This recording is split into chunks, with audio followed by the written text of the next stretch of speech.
Коли серце нагадує про себе, Кратал. Кратал – природна сила для вашого серця. Є остаточне затвердження, повідомлення, що передадуть Україні 78 самохідних артилерійських установок «Цезар». Вони себе продемонстрували просто таки неперевершено на лінії бойового зіткнення.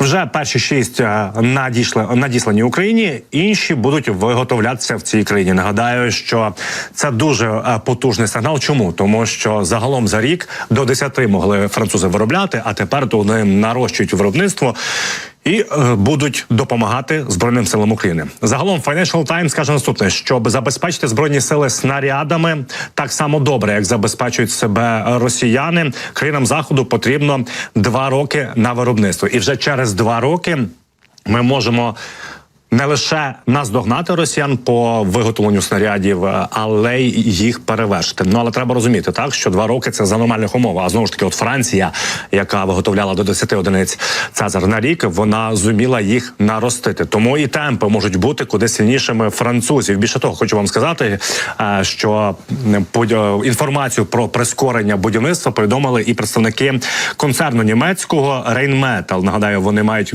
кілька проєктів, затверджених, підписаних з Україною. Будівництво в Україні заводів по виробництву бронетехніки. Вони заявляли, що цей завод буде виготовляти як мінімум 400 одиниць подібної техніки на рік. І от зараз їхній один з представників цієї компанії, Армін Папергер, сказав наступне, що темпи в нас дуже швидкі. Те, що раніше займало 10 років, тепер досягається за кілька місяців. Ми збудуємо новий завод у рекордні терміни. Про це от представник Rheinmetall каже саме про виробництво снарядів. І завершуючи тему про снаряди і Францію, Міноборони та цієї країни сказала наступне, що вони готові як мінімум щомісяця Україні надавати 3000 снарядів. Ну, ми прекрасно розуміємо, що це кількість дуже мала, це та кількість, якої і замало на один день ведення бойових дій на всю лінію бойового зіткнення з окупантами.